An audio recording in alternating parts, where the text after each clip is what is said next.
నమస్తే, welcome to iDream social spotlight with కవిత.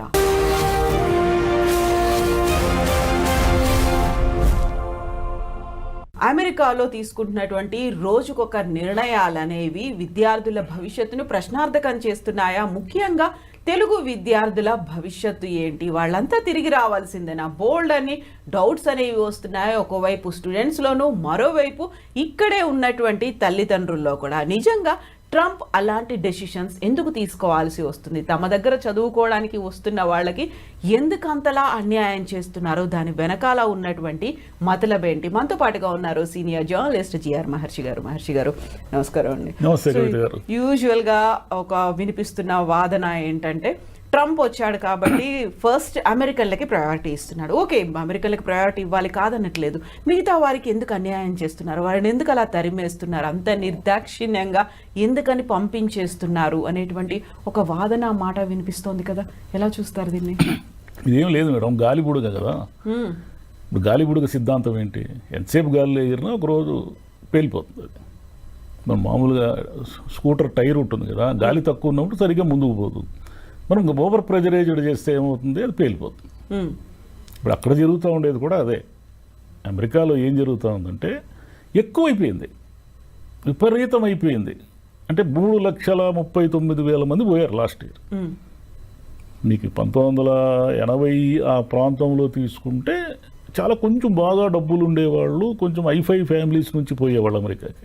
పోయి అక్కడ వాళ్ళకి నచ్చితే సెటిల్ అయ్యేది. అట్లా 90s తర్వాత ఏమైందంటే, ఈ వరల్డ్ లిబరలైజేషను వీటన్నిటి ప్రభావం వల్ల మధ్యతరగతికి కూడా అమెరికా అందుబాటులోకి వచ్చింది. మధ్యతరగతి పిల్లలు కూడా అమెరికా పోయి అక్కడే ఏదో ఉద్యోగాలు చూసుకొని అక్కడే సెటిల్ కావడం ఇదంతా స్టార్ట్ అయింది.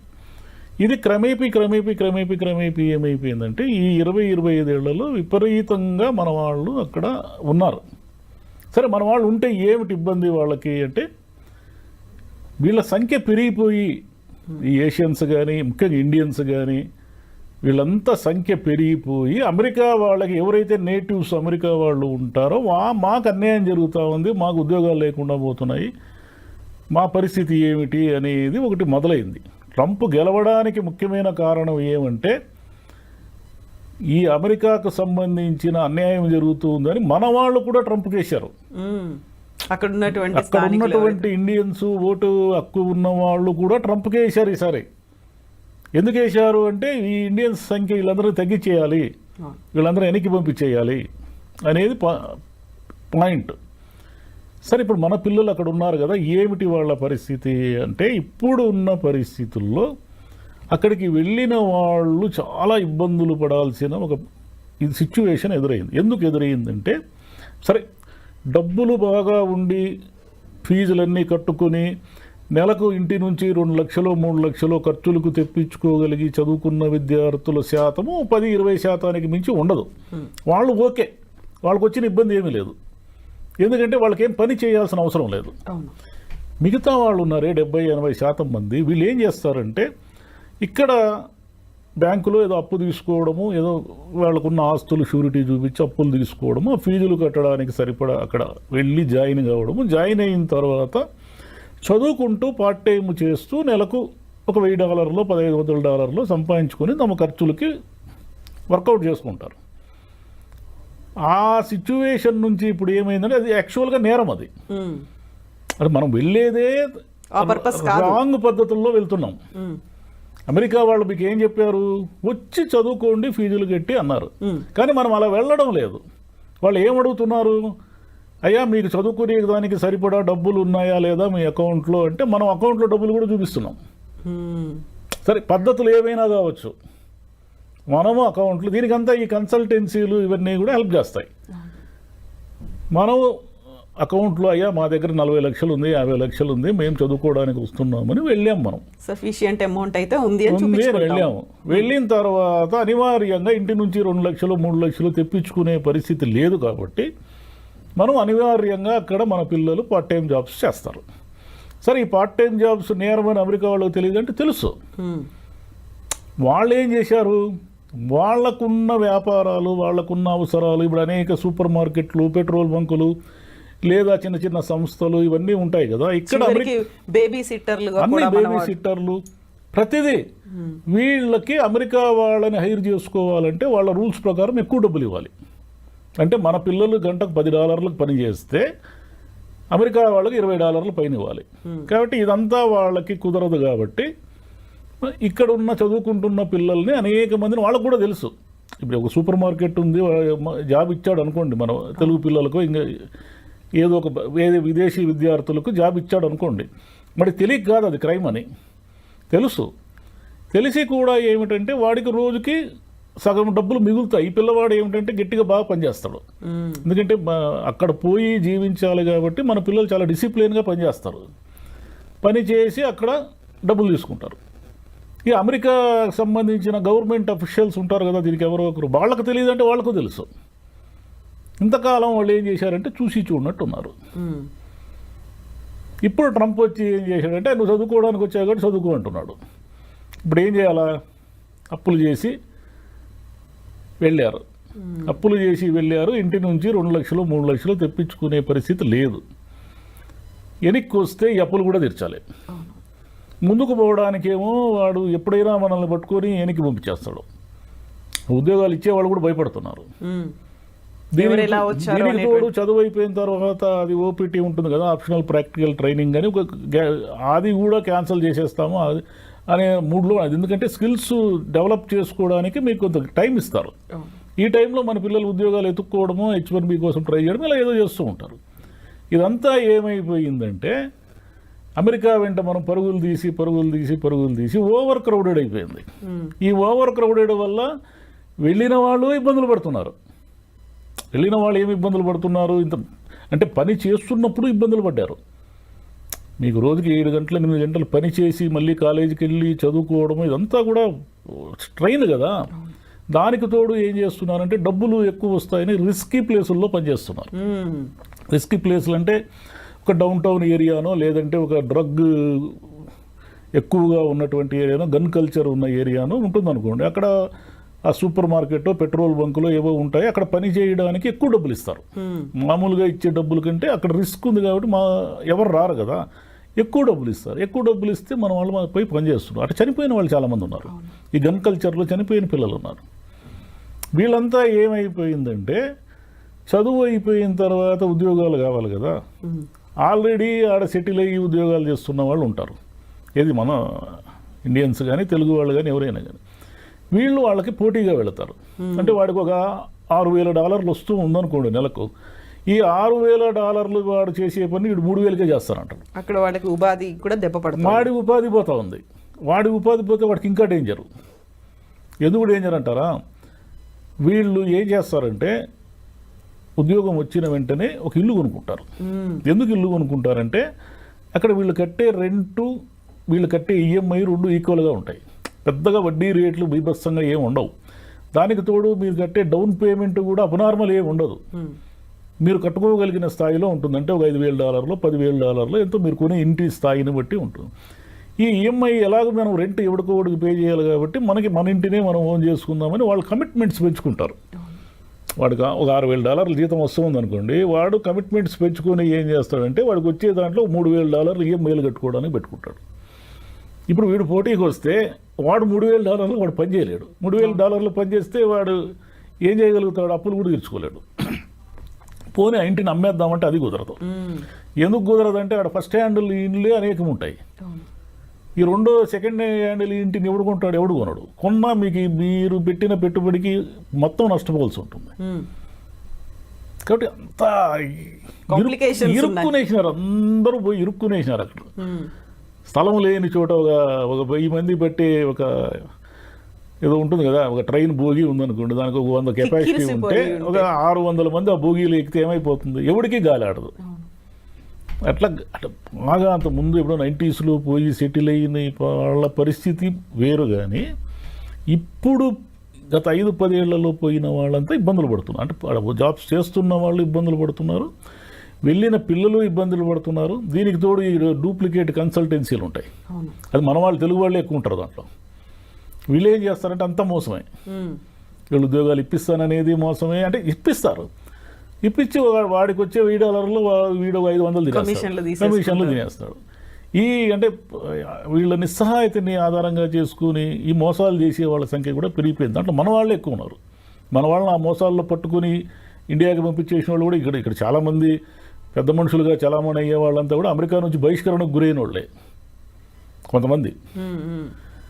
కాబట్టి ఇదంతా ఏమంటే ఇప్పుడు నేర్చుకోవాల్సింది ఏమంటే మనం ఇండియాలోనే ఉండి ఏదో ఒక ఉద్యోగం చేసుకోవడం అనేది ఒక పద్ధతి. ఇంతకుముందు గల్ఫ్ ఉండి ఆ బుడగ పేలిపోయింది చూడండి, ఆ గల్ఫ్ వారు వచ్చినప్పుడు అందరూ వెనక్కి వచ్చేసారు. అంటే అది ఒక స్కిల్, అది లేబర్ సంబంధించిన గల్ఫ్ ఎక్కువ పోయేవాళ్ళు. ఈ సాఫ్ట్వేర్ వాళ్ళకే అసలైన ఇబ్బందులు ఉండేది. నర్సింగ్ నుంచి వెళ్ళేవాళ్ళు, ఫార్మసీ నుంచి వెళ్ళేవాళ్ళు కూల్గానే ఉన్నారు. ఈ సమస్య అంతా ఇప్పుడు ట్రంప్ పెడుతున్న ఇబ్బందుల వల్ల ఏమవుతుందంటే అమెరికాలో ఉన్న ఆర్థిక వ్యవస్థ అంతా కూడా ముతలాకుతలం అవుతా ఉంది. ఇప్పుడు 125% టారిఫ్లు విధిస్తే ఇప్పుడు చైనా మీద అతను వారు ప్రకటించాడు. చైనా వస్తువు లేకుండా మనం ఒక రోజైనా జీవించగలమా? అసలు మన దేశంలోనే ఒకసారి ఊహించుకోండి మీరు, చైనా చైనా చైనా కదా, ఏ వస్తువు చూసినా చైనా ప్రోడక్టే ఉంది మనకు. ఇక అక్కడ కూడా అంతే, డాలర్ షాపులను ఉంటాయి. సింగిల్ డాలర్కి మన దగ్గర 100 రూపాయలకి ఏదో వస్తువు దొరికిన అన్ని వస్తువులు 100 రూపాయలు ఉన్నాయి, అక్కడ డాలర్ షాప్స్ ఉంటాయి. ఈ డాలర్ షాపుల్లో సగం చైనా వస్తువులే ఉంటాయి. మరి వీటన్నిటినీ మీరు సుంకాలు పెంచి ఇవన్నీ చేయడం వల్ల అవన్నీ రేట్లు పెరుగుతాయి కదా. మీకు ఎగుమతులు మీకు ఎలాగైతే తగ్గిపోతాయో దిగుమతుల మీద వచ్చేవన్నీ కూడా రేట్లు పెరుగుతాయి. ఇవన్నీ రేట్లు పెరిగినప్పుడు వాళ్ళకి సహజంగానే అమెరికన్స్ ఏం చేయాలా, ఖర్చులు తగ్గించుకుంటారు. ఇప్పుడున్న ఆర్థిక వ్యవస్థలో అమెరికానే కాదు, ఏ దేశమైనా సరే ప్రజలు తమ ఖర్చుల్ని తగ్గించుకుంటే మునిగిపోతుంది. ప్రజలు ఖర్చు పెడతా ఉండాలా, డబ్బు చలామణిలోనే ఉండాలి. మనకి ఎందుకు ఇన్ని ఈఎంఐలు అవి ఇవి డిస్కౌంట్లు అని ఇచ్చి అన్ని కొనిపించేది? మన దగ్గర రూపాయి ఉండకూడదు. మనం ఎప్పుడు అప్పుల్లోనే ఉండాలి, నెల నెల బిల్లులు కడుతూనే ఉండాలి. మనం ఇంత మునుపు మీరు గమనిస్తే 20-30 ఏళ్ల క్రితము పొదుపుకు సంబంధించిన అడ్వర్టైజ్మెంట్లు వచ్చేటివి. పొదుపు చేయండి, పొదుపు శ్రీ మహాలక్ష్మి ఏదేదో అనేవాళ్ళు కదా. ఇప్పుడు ఎవరు అనడం లేదు, గమనించండి మీరు. పొదుపు అనే అడ్వర్టైజ్మెంట్ పొరపాటున కూడా రాదు. డబ్బులు ఖర్చు పెట్టించే అడ్వర్టైజ్మెంట్లు 100 ఉంటాయి. అందులో ఆఫర్లతో పాటు ఆఫర్లు, కార్లు కొనండి, బట్టలు కొనండి, బంగారం కొనండి, ఇల్లు కొనండి, అవి కొనండి, ఇవి కొనండి. అంటే మీరు నిరంతరము ఈఎంఐలు కడుతూ బిల్లులలో అంటే అప్పుల్లో ఉంటేనే ఆర్థిక వ్యవస్థ నడుస్తూ ఉంటుంది. మనకంటే అమెరికా ఇంకా ఘోరం. అమెరికాలో ఏంటంటే నిరంతరం డబ్బు చలామణి జరుగుతూనే ఉంటేనే వాళ్ళ ఆర్థిక వ్యవస్థ నిలబడుతుంది. అంటే ఈ విషయాలన్నీ ట్రంప్కు తెలియవంటే తెలుసు. అతను ఏదో అమెరికాని మళ్ళీ గ్రేట్ చేయాలనేది నినాదం పెట్టుకున్నాడు కదా. ఆ నినాదం పిచ్చి పెట్టి అతనికి ఇవన్నీ చేస్తున్నాడు. ఇవన్నీ చేయడం వల్ల వచ్చేది ఏమిటంటే అమెరికా వాళ్ళు ఇబ్బందులు పడతారు, మన వాళ్ళు అంతకంటే దారుణంగా ఇబ్బందులు పడతారు. ఇప్పుడు మన విద్యార్థులందరినీ కూడా పంపించేస్తున్నారు చిన్న చిన్న కారణాలతో. అంటే మీరు పొరపాటున డ్రైవింగ్ తప్పు చేసి మీ మీద ఒక చలానా ఉన్న టికెట్ ఉన్నా కూడా మీరు శిక్షార్హులే, మీరు వెళ్ళిపోయిన ఇంటికి 15 రోజుల్లో అంటున్నారు. అంటే ఏదో కోర్టులు అవి ఇవి నడుస్తున్నాయి అనుకోండి. ఈ 3 ఏళ్ళు కష్టమే వాళ్ళకి. ట్రంప్ని వాళ్ళే ఏరుకోరి ఎందుకు తెచ్చుకున్నారు? ఆయన ఏదో మా అమెరికాని మార్చేస్తాడని తెచ్చుకున్నారు. ఇప్పుడు వీళ్ళందరూ లేకపోతే వాళ్ళ వ్యాపారాలు జరగవు. ఈ భారతీయ విద్యార్థులు కావచ్చు, చైనీస్ కావచ్చు, చాలామంది కొరియా వాళ్ళు, వీళ్ళంతా విపరీతంగా ఉన్నారు కదా అక్కడ. వీళ్ళందరూ లేకుండా $4,380 కోట్ల వచ్చింది అమెరికాకు ఆదాయం కేవలం విద్యార్థుల వల్ల, విద్యార్థులు ఫీజులు కట్టడం వల్ల. మరి ఇదంతా ఆదాయమే కదా. అసలు వీళ్ళంతా లేకపోతే ఆడున్న యూనివర్సిటీలు సగం మూసేస్తారు. ఎక్కడున్నాయి ఆడ? వీళ్ళు మన పిల్లలు, విదేశీ పిల్లలంతా చేరితేనే కదా అమెరికాలో అన్ని యూనివర్సిటీలు నడుస్తున్నాయి. మరి వాళ్ళంతా ఏమైపోవాలా? కాబట్టి ఇదంతా ఒకరినొకరిని చుట్టుకునేసింది. అందరూ చక్రవ్యూహంలో ఇరుక్కున్నారు పోయి. ఈ ట్రంప్ మరి తగ్గినట్టే కనిపిస్తున్నాడు. తగ్గితే మంచిది. కానీ ఇంకే అమెరికా బుడగైతే పేలిపోయింది. ఇంక పల్లెల్లో కూర్చొని మావాడు అమెరికాలో ఉన్నాడు, మా అమ్మాయి అమెరికాలో ఉంది. ఇప్పుడు మీరు ఏ పల్లెటూరు కనవ్వండి, ఒక 25 మంది పెద్దవాళ్ళు కనిపిస్తారు అమెరికా చూసి వచ్చిన వాళ్ళు. ఒకప్పుడు అమెరికా ఏ దిశలో ఉందో కూడా ఎవరికి తెలియదు. ఈరోజు మీరు ఏ పల్లెటూరులో అయినా అడగండి, ఆ పల్లెటూరులో 10 మంది అమ్మాయిలు అబ్బాయిలు అమెరికాలో ఉంటారు. ఆ ఊరిలో ఉన్న పెద్దవాళ్ళు, ముసలి వాళ్ళు కూడా అమెరికాని చూసి వచ్చిన వాళ్ళు అనేక మంది ఉంటారు. ఎందుకంటే ఇప్పుడు పిల్లలకి ఏదైనా పురుడు, డెలివరీలు ఇవన్నీ అయినప్పుడు అక్కడ ఖర్చులు భరించలేరు కాబట్టి యాక్చువల్గా వీళ్ళు పోయేది అసిస్టెంట్లుగానే, హెల్త్ అసిస్టెంట్లుగానే పోయేది మనము. కానీ మనం ఏదో చెప్పుకుంటూ ఉంటాం అమెరికా పోయించినాం అని. కాబట్టి ఈ డాలర్స్ డ్రీమ్ అనేది బుడగా అయిపోయింది దాని పని. ఈ అయిపోయిందని దాన్ని గుర్తించి ఇంక డబ్బులుంటే పోండి, మీరు ఉద్యోగం చేయండి, లేదంటే వెనక్కి వచ్చేయండి, ఏమైనా వీళ్ళు వెళ్తారు కదా, 3,30,000 మంది వెళ్ళారు కదా, వీళ్ళలో 20,000 మంది కూడా వెనక్కి రారు. 3,30,000, 3,15,000 మంది ఆడే ఉండాలనుకుంటారు. ఎక్కడున్నాడు స్పేస్, మీకు ఎక్కడుంది జాబ్స్, ఎక్కడున్నాడు? లేదు కాబట్టి అది మీరు వెనక్కి రాలేరు. ఎందుకు రాలేరంటే ఇక్కడ ఉన్న కమిట్మెంట్స్ కోసం వెనక్కి రాలేరు. పైగా అక్కడ అలవాటు పడితే కూడా కష్టమే. ఎందుకంటే మీకు ఆ సివిక్ కమ్యూనిటీస్ కానీ, ఈ ట్రాఫిక్ కానీ, ఇదంతా ఒక సిస్టమ్ ఉంటుంది కదా, మనకు సిస్టమ్ ఉండదు ఇక్కడ. కాబట్టి ఆడ డ్రైవ్ చేసేవాడు ఈ డ్రైవ్ కూడా చేయలేడు, ఈ ట్రాఫిక్ తట్టుకోలేడు వాడు. ఏదో న్యూయార్క్ లాంటి నగరాలు మినహాయిస్తే మిగతా ఊర్లు ఎక్కడ కూడా పెద్ద ట్రాఫిక్ ఇవన్నీ ఏమి ఉండవు కదా. కాబట్టి అక్కడున్న సౌకర్యాలకు అలవాటు పడి అమెరికా వదిలి రావాలనిపించదు. అక్కడ ఉండాలంటేనేమో ఈ నిరంతరం స్ట్రగులు, చాలా ఇబ్బంది, అంటే ఏమంటారు, స్ట్రెస్ గురవుతున్నారు పిల్లలంతా కూడా. కాబట్టి ఇక మీద డబ్బులు ఉండేవాళ్ళు పోండి, ఇంటికాడ 40 లక్షలు 50 లక్షలు అప్పులు చేసిపోతే మాత్రం ప్రమాదాన్ని కోరి తెచ్చుకున్నట్టే. వీళ్ళు పోయి వాళ్ళకు కూడా ప్రమాదం చేస్తున్నారు. ఆల్రెడీ ఆడ ఉండి ఉద్యోగాలు చేస్తుంటారే వాళ్ళు కూడా ఇబ్బందులు పాలైపోతున్నారు. అంటే వీడు ఒకడే కదా, వీడు బతకాలి కాబట్టి వీడు ఏం చేస్తాడు, 6,000 రూపాయల $1 జీతాన్ని 3,000కే చేస్తాడు. వీడికి సర్వైవల్ కాబట్టి. వాడేమో ఆల్రెడీ కమిట్మెంట్స్కి ఫిక్స్ అయిపోయి ఈ జీతం నాకు వస్తుందేమో అనే భ్రమలో ఉంటాడు. వాడికి ఆ జీతం పోయిందంటే ఆ కమిట్మెంట్స్ అని వాడెప్పుడు తీర్చుకుంటాడు. అంటే వాళ్ళు అందరూ ఈ సర్కిల్లో ఇరుక్కునేశారు. దీని కూడా అదనంగా ట్రంప్ వచ్చాడు. ఆల్రెడీ బ్యాడ్ వెదర్ స్టార్ట్ అయింది, ట్రంప్ వచ్చి అదనంగా వచ్చి రిసెషన్, ఈ సుంకాలు, ఈ గోలంతా పెట్టి తెచ్చిపెట్టేశాడు. కాబట్టి ఇక అమెరికా అనేది డ్రీమ్ కాదు, అమెరికా అనేది ఒక రకమైన పీడకల. ఇంకా పోతే లేదు మేము పోతాము అమెరికాలోనే, ఏమైనా సరే డాలర్లు తెచ్చుకుంటాము అని అనుకుంటే 10 మందిలో ఒకడు కూడా సక్సెస్ అయ్యే పరిస్థితి లేదు ఇప్పుడు అట్ ప్రజెంట్. వేరే సాఫ్ట్వేర్ కాకుండా వేరే విభాగాల్లో పోయిన వాళ్ళు ఓకే, కానీ వాళ్ళు లేరు కదా ఎక్కువ. ఈ నర్సింగ్లోనూ అంతా ఈ సాఫ్ట్వేర్లోనే నడుస్తూ ఉంది అంత చుట్టూ. సో ఎందుకు వెళ్తున్నారు, ఎలా వెళ్తున్నారు చూసుకోవాలి, ఒక సక్రమమైన పద్ధతి. అందులో వాళ్ళు అమెరికన్లు ట్రంప్ ఏం ఆంక్షలు ఎందుకోసం పెట్టారనేది కూడా మనం అర్థం చేసుకొని ఆలోచన చేయాల్సిన అవసరం ఉంది. ఏం ఆలోచన చేయరు. ప్రతి వాళ్ళకి డాలర్లు సంపాదించాలని కోరుకున్నప్పుడు ఎందుకు ఆలోచిస్తారు? మనం సక్సెస్ అయ్యి వస్తామేమో మనకు తెలియదు కదా. ఇదే ఉంటుంది. అంటే గవర్నమెంట్ విధించే, అంటే ప్రభుత్వాలు మారినప్పుడు ఇలాంటి ఉపద్రవాలు వస్తాయి. వీటికి తట్టుకొని నిలబడే వాళ్ళు ఉంటారు, నిలబడలేని వాళ్ళు వెనక్కి రావాల్సింది. వాళ్ళు బలవంతంగానే పంపిస్తారు, మనం సర్వైవ్ కాకుండా వెనక్కి వస్తాము. ఆ ట్రాన్సిషన్ పీరియడ్ని అర్థం చేసుకోగలిగితే బెటర్, లేకపోతే ఇంకా కష్టాలే. ఇక్కడ తల్లిదండ్రులు కూడా కష్టాలే. అవును, పాపం వీళ్ళు ఏవో ఉన్న ఆస్తులు అవి ఇవి తాకట్టు పెట్టి పంపిస్తారు కదా. వాళ్ళకేమో ఇంటికి పోతే ఖాళీ చేతులతో ఇంటికి పోతే అమ్మా నాన్న ఏమనుకుంటారని, వీళ్ళేమో మా పిల్లలు అమెరికాలో ఉన్నారని ఇక్కడ అది ఏమంటారు, అది ఆనందంగా చెప్పుకొని తిరుగుతూ ఉంటారు. అమెరికా నుంచి వాడు ఖాళీ చేతులతో వచ్చాడంటే వీళ్ళు షాక్ అయిపోతారు. ఈ చిన్న ఎమోషనల్ సమస్యలన్నీ ఉన్నాయి దీంట్లో. ఎస్ మహర్షి గారు, thank you so much sir. Thank you.